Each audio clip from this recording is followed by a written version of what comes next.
Hi everyone, Teresa Aker here, and you're watching Success Diaries. It's truly my pleasure today to bring you Dr. Steve Haberlin. How you doing, Steve? Oh, I'm doing great. Thanks, Teresa. Oh, my pleasure. I'm so glad I had you here today, Steve, because you are a professor at Central Florida University, and I wanted to go over all the wonderful credentials that you have and how you're helping people. I'm all about helping people with, sort of mind, body, energy, and things like that. And you go quite deep into meditation and things like that. So, can we come to you and start and talk about what you actually do? Yeah, so I'm a assistant professor at the University of Central Florida. My research agenda or what I study is meditation, mindfulness, yoga, and those types of mind-body practices with adult populations. But I have a special interest in what you might call digital mindfulness, which is using technology tools to try to see if that can enhance those traditional meditation practice, and particularly now with AI converging with mindfulness. So I study and write and teach about those things. But the end game, I guess, is to try to empower people, right? Is to help them with mental health, reduce stress, increase focus, cognitive performance, and just, perform better productivity. I just want to help people flourish. So that's my way, I think, of trying to help is like how do we make sense of all these ancient meditation methods and how do they meet this modern technology or innovation? You're exactly who I wanted on today. Very good. Steve, here's the thing. I've certainly done a lot of research myself, but certainly not a professor. You have all the education experience, so I respect that. Sure. So talk to us. This is what I would like to know. And a lot of viewers actually ask this. So although I've done motivational speaking, and I tell people if you can go meditate, you do yoga classes, things like that to help your mind and your body, certainly go and do that. And I've tried to bring specialists on that. Can I ask you some specific questions, Steve, that we can talk about? Oh, absolutely. Great. So I want Yeah. to ask you, does it work? And how does it work? If those are two that we could start with. Yeah, meditation meditation is mental. Let me just define the two, Teresa, for people quick. Meditation is any form of mental training. It's all these different methods, like you might use your breath or mantra, right? You can even do walking meditation. And then mindfulness is a quality. It's really present moment awareness, and that is in some meditation traditions. But people kind of like confuse the two, and I think mindfulness is the only type of meditation. It's really just one type of training or form or tradition, and then there's all kind of other types of meditation.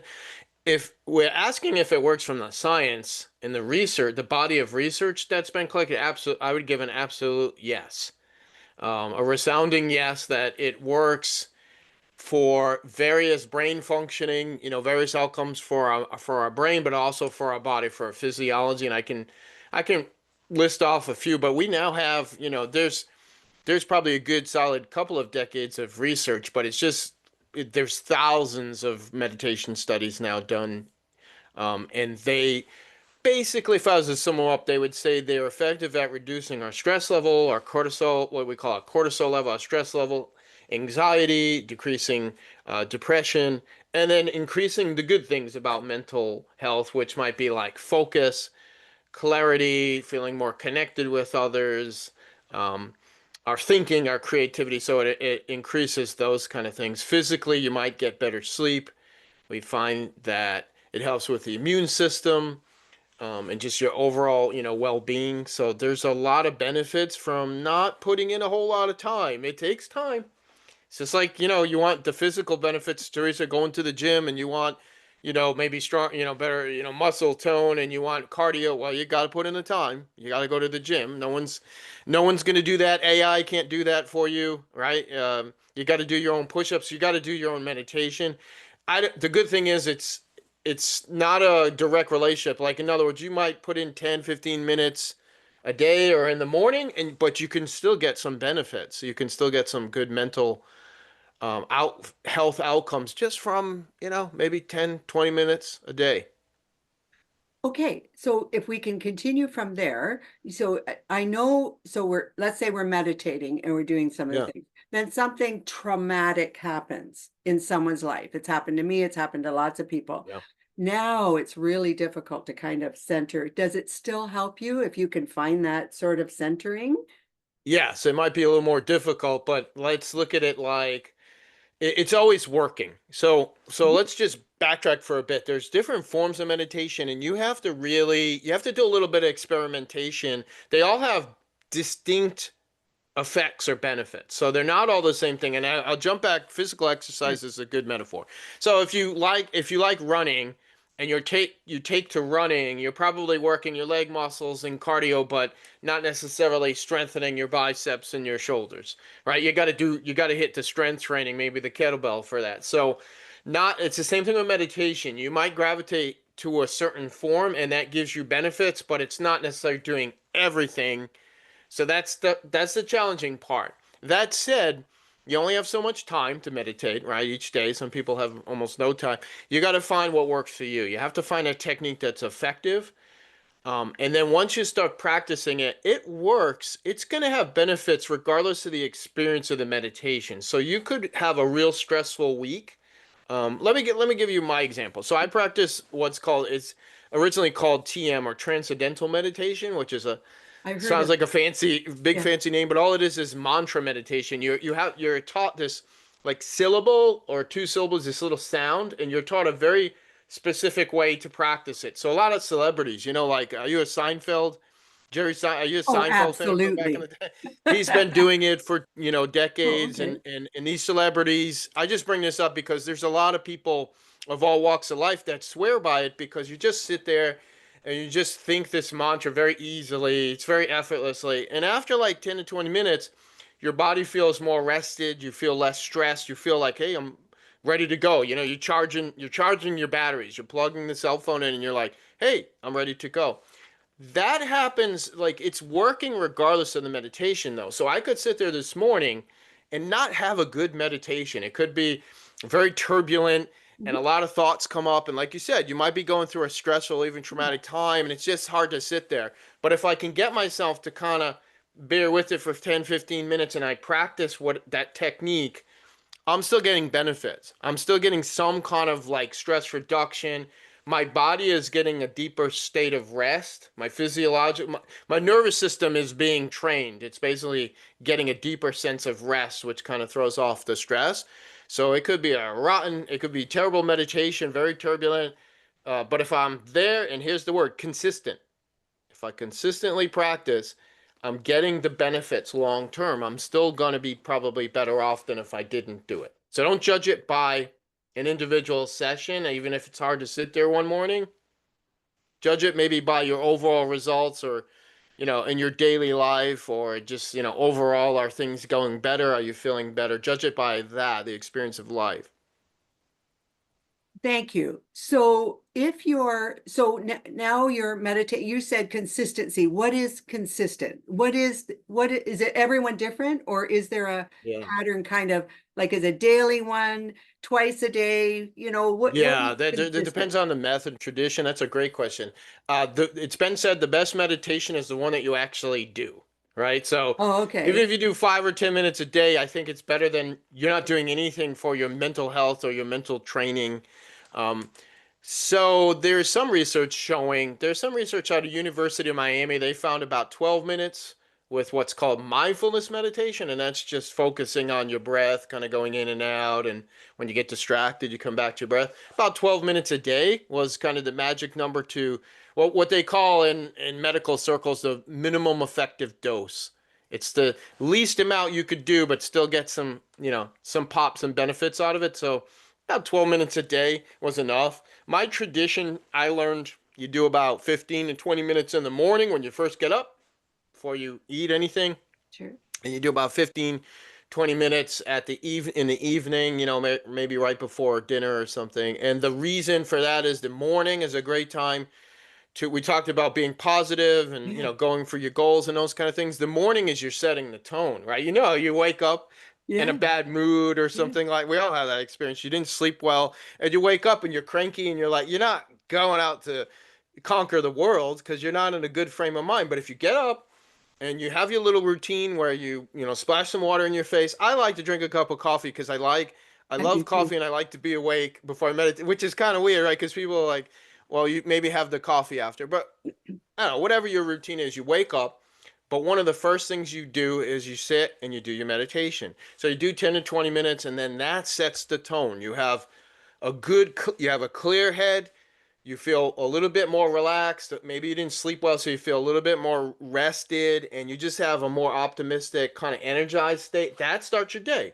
And then you go into your day. And then if you think about it, I don't know about you, about 4 or 5 o'clock, your engines, you need recharging. Your battery, your engines are running low, and you're like, whew, got a lot on your mind, a lot on your plate. So you go, now I sit down. I kind of did the bulk of my work for the day. Maybe I just want to eat and enjoy time with my spouse, my kids, whatever. Then you sit down another maybe 15 minutes. You do your technique. For my case, I do my mantra, whatever, and maybe some breath work. Then you're good. You kind of threw off the stress of the day, what you accumulated, right? You gave yourself a little extra rest, and then maybe your evening's a little better. So strategic. Those meditation times are strategic. And I guess, as you said, depends on your scheduling and how you can put it Oh in. yeah. But you're right, because you said about 5. I'm such an early riser that around 3 I hit that level. So I get that. And then before You I go get to up bed, at three, Teresa. Is that what what's you just that? said? You get up at 3 In the in the morning, morning? I'm up by 4. So Wow. by 3 in the afternoon, when you said You got 5, I'm me like, beat. yeah, Yeah. mine's about 3. Wow. Yeah. So yeah, because I'm an early riser, but I also go to bed early. So it's Yeah, just my right. pattern. And Right. then, I know other people stay up and watch, the late shows and stuff like that, but I'm just Right. not. So that's fine. But I want to add to that. So this is what I do, and I'm Yeah. just asking you. So I also have a journal. So in Hmm. the morning, I do my meditation. I do that. I go for a walk Oh, and I that's do great. Yeah. journal. Hmm. Okay. Now, it works for me, but it doesn't necessarily work for everybody. So does it add it to me, or is it because I'm meditating, or is it because, you know what I mean? Is there a system that people can try that kind of, I think it's hard to. I think everybody's different. We all have different yeah, temperaments, dispositions, different things going on with our body, our health. So I think you have to find. There are techniques. There are techniques. okay. But how long you do them, when you probably do them, what you kind of combine them with, probably there's variables. I think you just have to experiment a little bit, and you find what works for you. Like I learned this technique, the mantra meditation, like 30 years ago. Wow. And over time, though, I got curious. I was like, well, what else is out there? What Yeah. other meditation forms and tools? And I joined a Zen meditation group when I was a dissertation student. They used to use a old, like a keto, like a martial arts studio. And they would meet there on a Saturday. They have all these cushions and they would ring a bell. And they had this tradition. And you would sit there and then you had to sit still, kind of like a statue for whatever it was, 30 minutes. And then they would do like a walk meditation and like another third, so I experiment, I try things, and I always come back to this technique because it just gives me the rest I need. I just look at it like I'm plug in. I'm able to like plug in 15 minutes, and then I'm able to go and play in the world again. So I come back to that because it works for me, but I do incorporate other things. I think I sit there and I think some breath work like before I do my technique, like right, some different types of breath work to kind of relax. And I mix a little what's called compassion meditation, where I'm at the end, I kind of think of what I'm grateful for. Yeah. Oh, yeah. All right. And I kind of That's send my out, I guess, journaling. yeah, I guess people would say you're sending out kind of like loving vibes to the Yeah. people around you in the neighborhood and the universe. Because I just think it's just a great practice to start your day to say, hey, I'm connected to others. I want to send out that energy. So I add like a little bit to but my base is never, it's funny, my base has never changed. And I think what I'm saying is because it works for me. It's Good. something I found that, yeah, even if I just squeeze in one time a day, I find my day's a little better. Like I just feel better, and maybe I'm a little more productive. So, no, there's not a one size fit all. Yeah. That's part of the challenge too. It's not a one size fit all, and there's not like a prescription I can give you. I would say try a couple of the basic meditation techniques, like what we call focus awareness, the breath, mindfulness, or they call mindfulness meditation, using the breath, loving kindness or compassion meditation, and maybe try like mantra meditation. I would also say don't be afraid to try movement-based practice like Yeah. yoga. And Tai My Chi. wife and I do a little. It's called like qi. It's like qigong. It's like Tai Chi where you do some Yeah. movements and you do Yeah. like some mindful movements. That stuff is really good because you're also Good. getting the circulation going and moving. So I would say experiment with a little bit. Start with one of those techniques and do it for 5 minutes a day, maybe 10 minutes, build up to 10 minutes and just see what happens. See what it works for you. And you have to kind of refine it and you have to kind of see how your body and your mind respond. And then you just go from there. So no, I can't give you the, I can't, I can't give you That's the okay. exact prescription or formula that's going to do it. I can just give you some guidelines to, Yeah.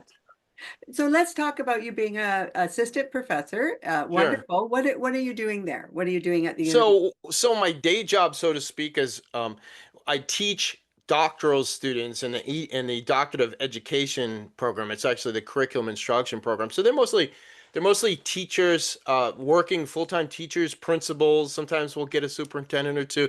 They're education leaders. They want to move up. They want to have greater impact. So I teach them basic research methods. I got them in their first year, so I'm their caretaker, kind of their Yeah. you know I'm the emotional support because they're usually working full-time working adults with kids and lots of responsibilities, and then they take a doctoral program, and they have to do Oh yeah. class a couple nights a week. So I'm the one that has to help them get through that first semester or maybe the second semester.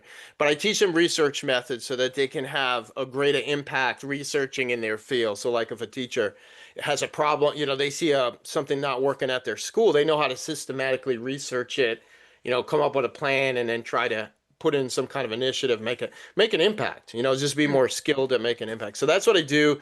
But then the research aspect is, a little bit more under my control. So that's where I focus on, do a lot of research with undergraduates there at the university because we have like 55,000 like 55,000 students over the undergrads. Big, big enrollment. So we have yoga courses. And listen to this, we have yoga courses that have like 400 students Oh my. per semester. Yeah. So a colleague of mine, her name's Shiva. A little shout out to Shiva Jahani. We do a lot of research with them. We'll try everything from different meditation methods. We've studied, yoga, doing like online yoga through yoga instructional videos. We've even done neurofeedback where we have them use different devices that are on the commercial market. Yeah. So we're very blessed that we have a lot of students that we can, not experiments is not the right word, collaborate with and research with to find out, to just gain more knowledge on what's working mental health wise, what's not working. And when you say that, and thank you, as we move forward in the electronic world and Yeah. the internet and all of that, that's moved so quickly. Does all of this work online? Are you able to, do all of this and make it work? It's nuanced. It depends on what tool you use, what digital tool. We call these tools like digital mindfulness. The body of research that's growing around using digital mindfulness, when we think of that like maybe modules, like doing so you would go and you might do like a mindfulness based curriculum, right? In person, learn from someone and do it in like a workshop format.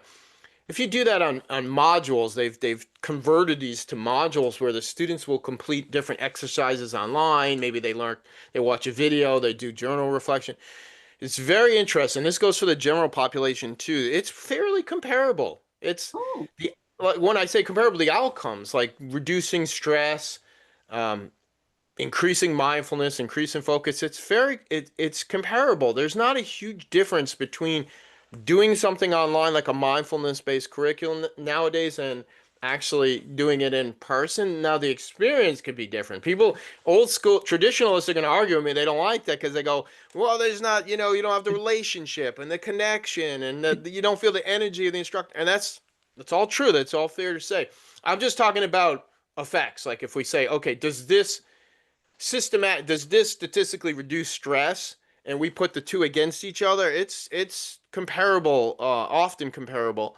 We have a paper and review, a research paper and review where I did this one with Dr. Jahani and another faculty member there on yoga. And what we did is took the students and they did in-person yoga.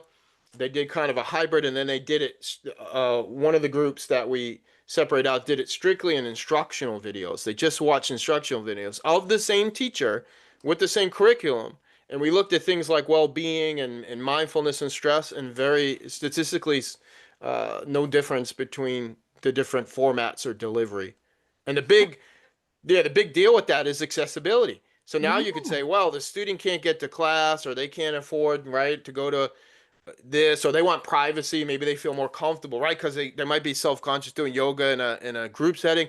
They can learn that same curriculum online, and they have that accessibility and convenience, and then still maybe get some good mental health outcomes out of it. That's really the one of the big deals of this that's digital fantastic. library. I wondered if it was because now this may or may not be true. Remember, I said I do journaling. And I'm just going to take it Yes. out there for a second because I have a point to this. So if you did let's say a journaling, you wanted to write a list of things you wanted. So you're trying to manifest, let's use that word for the heck of it Mhm. because it's a big word. But if somebody says, if you want to learn something, you write it out cursively. But Mhm. if you do it on the computer, you don't learn as easily when you're typing it out as you do writing. Is that true that from your experience? And why I'm asking you that is because that's why I was wondering if it works online the same as physically. So I don't know the you re get the yeah, that's a great correlation? question, Teresa. I don't know the research to answer that intelligently as far as Yeah, I the don't know. right. I know writing by hand. All I know is from a lot of like self-help improvement people will say your goals, if you write them by hand, and it also activates a lot of like neurotransmitters and Right. more of the brain functioning. It's probably true. I don't know enough to say, Oh, okay, that's good. whether that would be comparable to say doing mindfulness online versus in person. So Yeah. I can't answer that intelligently because I don't have the background on the writing, the Yeah. research of the writing. That's okay. I just wondered because and you see where I'm at with the correlation, Yeah. and I honestly don't have the answer either on that one because I write out everything. I have my computer, but yeah, I just happen to like writing. And the people who've been brought up with computers perhaps love computers more, and there may be absolutely no correlation. It may just be natural. So I don't know either. I was just asking. So as we go forward, do you do courses for people of your own? I saw that you're on Facebook. So let's talk about what you do there in your social network. Yeah, I'm pretty active on so it's more now, and the reason is because I'm trying to get this knowledge or information and some of these right techniques and methods out to people. I'm starting to do some there's we could put it in the link. There's a webinar that's Yes, actually I'm doing something where we use Chat GPT, and I don't know if you've ever used the version where if you have the paid version, you can I create have what's it. called a custom GPT. Have you ever created a custom GPT? No. So if you go up on the top on the left, it'll say GPTs, and then it'll say Explore. And if you click Explore, you can create a GPT, a customized one, which is basically like a specialized GPT for you. And so, of course, I started playing with that, and I was like, well, what if I made like a meditation teacher?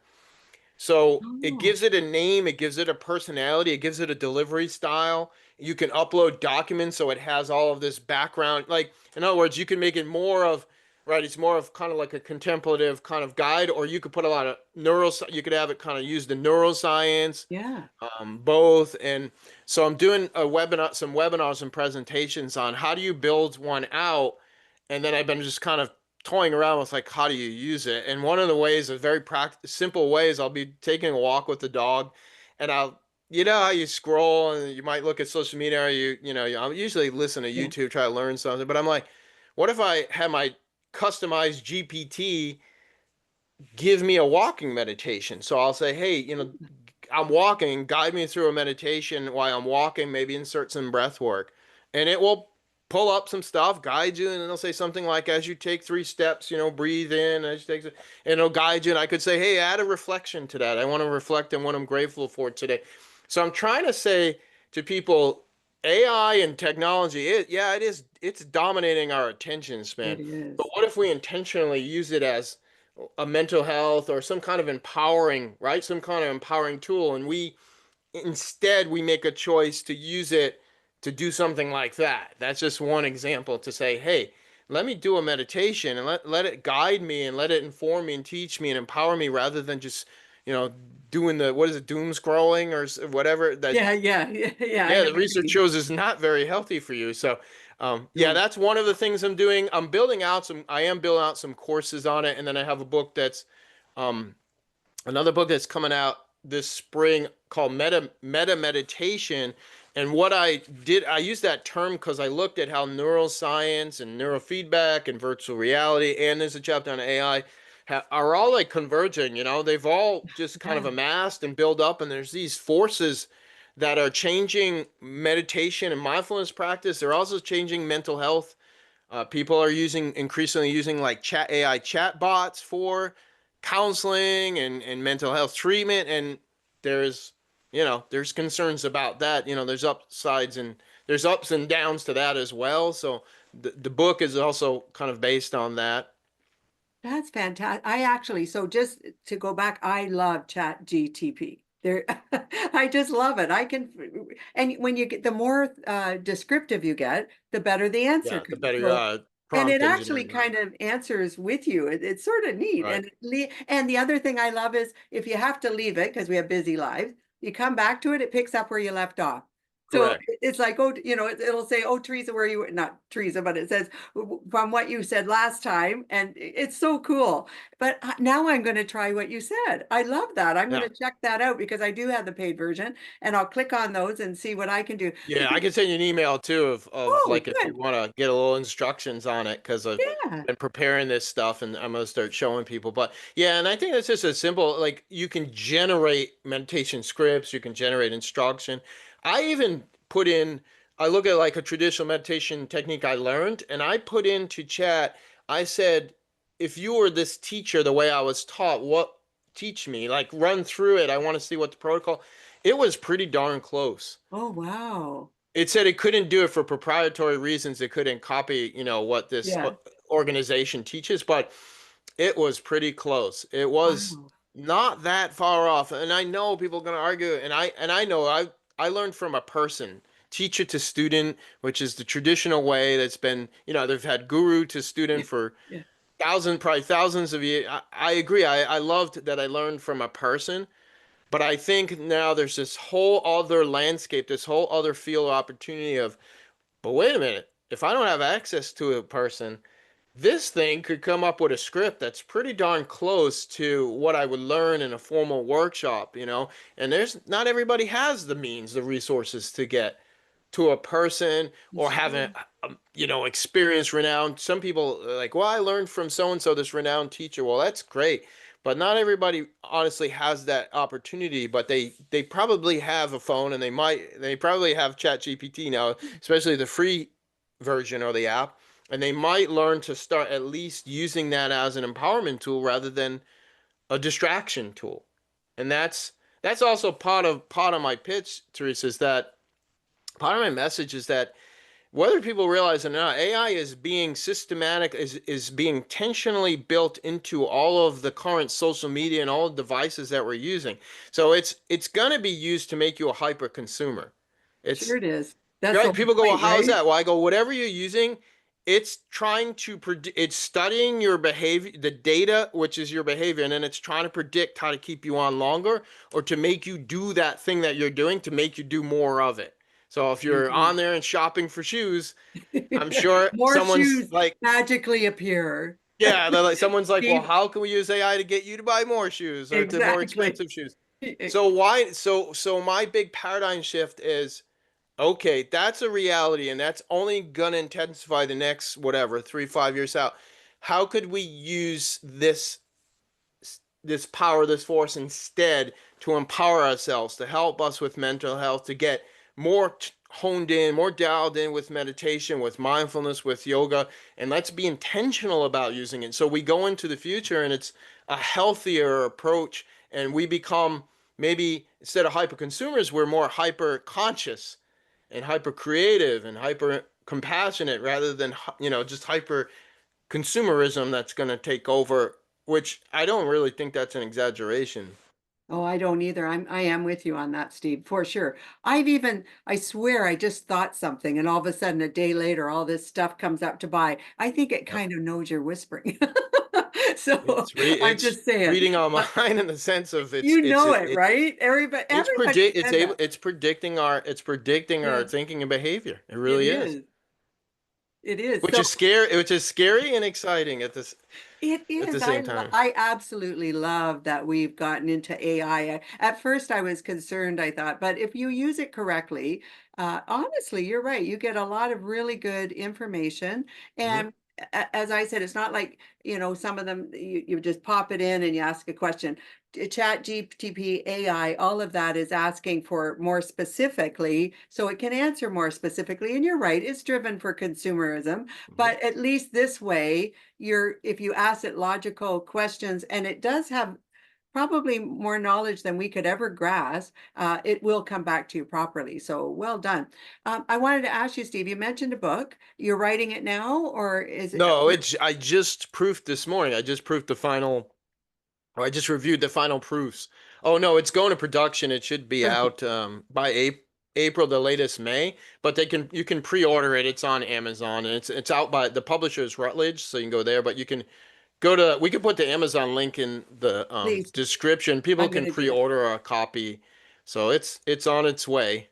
Um, So the because of problem with the that, books, Teresa, is by the time you write them, publish them, they're getting outdated in the sense of AI. Like this technology is changing so quickly, I the know. information that the book publishers it takes about a year. Did you know? Have you done a book? It still takes like a year, and I'm like, that's too long because by the time we get this stuff out to people, you're gonna have to change it. It takes a long time. And no, I have not put one up yet. I'm trying to get one up on Amazon now. Hmm. But you know what? You're right. It takes a long time. It's a lot of work. And you're right. As we catch up with AI, by the time one's out, something else is there. Yeah, but that's But not self-publish. That's traditional publishing houses. exactly, It's still exactly. like 6 months, to go through it, and then like another 6 months to produce it. Which, yeah, so that's why I know a lot of people are going to Amazon just self-publishing because it's faster. It is faster, but for, if you want to go through a publisher, and it's supreme work. So publishers have a Yeah, the quality. wonderful, Yeah, wonderful need out there for sure. right. So I want to ask you, because you have a book that's going out and you've got it going up and you're doing what you have to do. My thought is I've asked you a lot of questions. You've been very gracious. Would you like to come back and do another episode? Sure, I love to. Gosh, I would love that. And when you have your book all up and running, I know you Yeah, said April, so maybe after that we can come back. You can bring a copy of your that'd book be awesome. on it. Yeah, that would be great. Yeah. Would it be all right? I'd love to. Yeah, we could talk more too. Maybe like some specific ways to use digital tools. We can even Yeah, give people a practical way to like run through it or show them how to do a custom GPT, something like that, where they can walk away with some yeah. takeaway like that. Yeah. That would be terrific, Steve. You've been absolutely wonderful. You're very knowledgeable and happy to do that. Now, I know you're on Facebook. Tell us, I'm going to have everything in the description. You'll make sure you get that to me, but you're on Yes. Facebook. Where else are you on social media? Twitter, X, linked, very active in LinkedIn Okay, right now, so they can get me through there. And they can always email me too. We could put that in there if they just want to perfect. collaborate or have questions or something. We can put an email in there too. Perfect. Okay. So, Steve, thank you so much for being here today. I truly appreciate it. You've been just a fountain of knowledge and you're such a nice person. It's great to have you on. Thanks, Teresa. It's great to connect. Hopefully, we can help some people deal with this very fast-moving digital age. Yeah, but we embrace it with happiness and joy as long as we That's use right. it right. What else can you do, right? Just go in there Right? and try to Yeah, stay we're calm. here now. We can't turn back. That's right. Thank you, Steve. So Thanks, everyone, Teresa. go over to Steve's social media. I'll have everything on there for you. So we'll have his webpage, the social media that he's on, the book that's out. We're going to do all of that. We'll have Steve come back because we want to know more. And if you have questions that you'd like to ask Steve, if you want to email me or leave them in the comments or get to Steve directly, then the next time he comes on, we'll answer those questions for you. After that, thank you again, Steve. And to everyone else, this is Teresa Aker. You're watching Success Diaries. Please subscribe to my channel. I truly appreciate that. I hope you're all having a great day, and I look forward to talking to you soon. Bye-bye now.